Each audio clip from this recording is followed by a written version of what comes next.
Assalamualaikum warahmatullahi wabarakatuh. Halo sobat semua, perkenalkan namaku Gelsi Gezira Salsabila dari Prodi Manajemen A, semester 3 Universitas Pancasakti Bekasi dengan NIM 2892150205.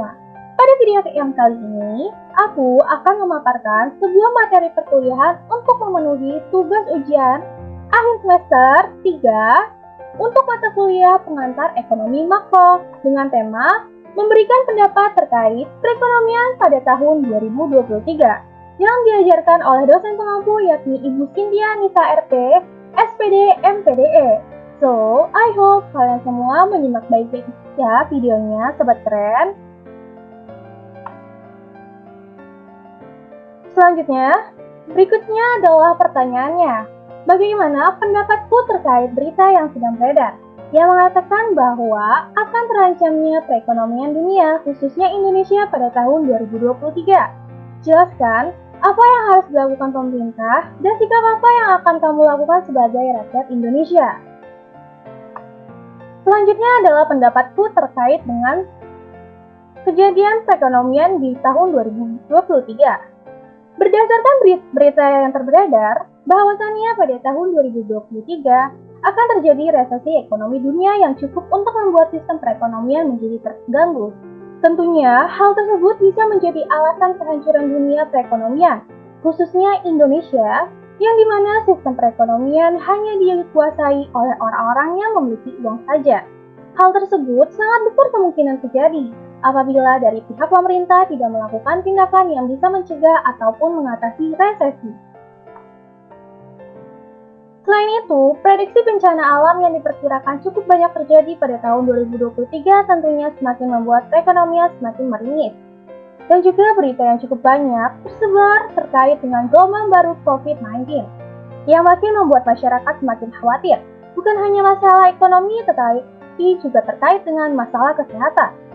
Berita-berita seperti ini tentunya akan menjadi sasaran para media untuk memuaskan hasrat mereka dalam menyebarkan informasi yang besar kemungkinannya pasti akan ditambahkan dengan bumbu-bumbu informasi negatif yang tentunya akan menimbulkan rasa khawatir bagi para masyarakat, khususnya para orang tua.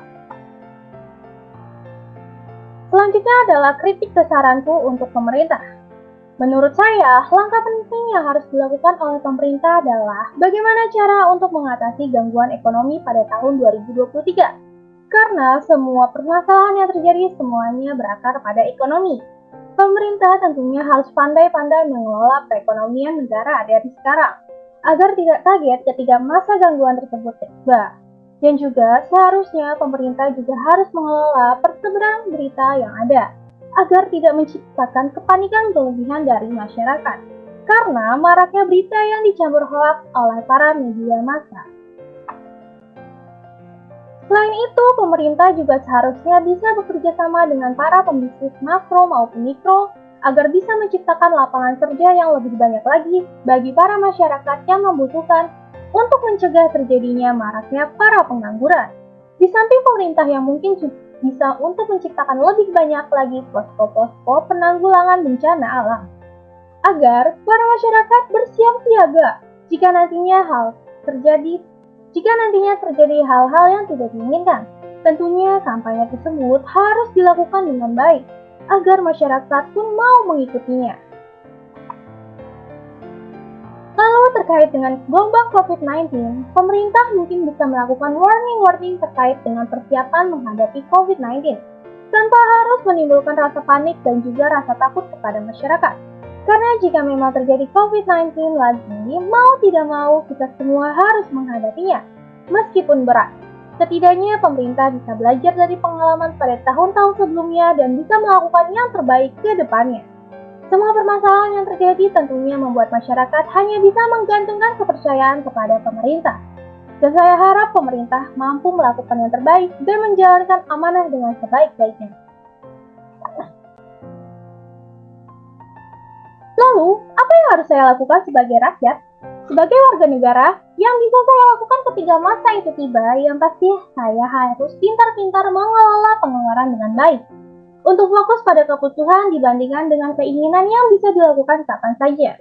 Saya juga harus bisa mengontrol penerimaan informasi terkait masalah yang terjadi, agar tidak asal menerima berita yang nantinya malah membuat saya menjadi resah.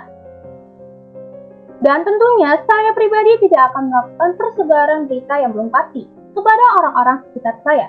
Tentunya, saya hanya harus percaya informasi yang berasal dari pihak pemerintah langsung.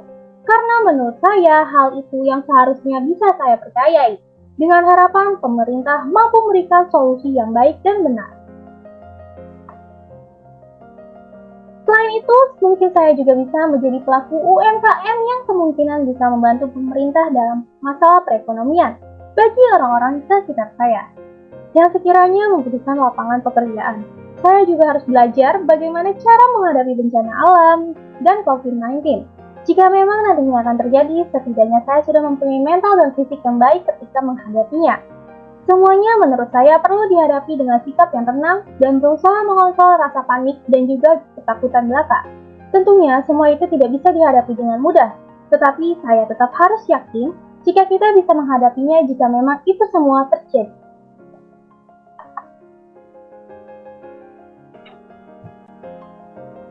And then, this is the end from my presentation. And the last, aku mau minta maaf pada sobat kalian apabila ada kesalahan kata dalam penulisan maupun pengucapan, ataunya tidak berkenannya kalian dengan pendapatku di video kali ini. Wabillahi taufiq wal hidayah. Wassalamualaikum warahmatullahi wabarakatuh. Bye!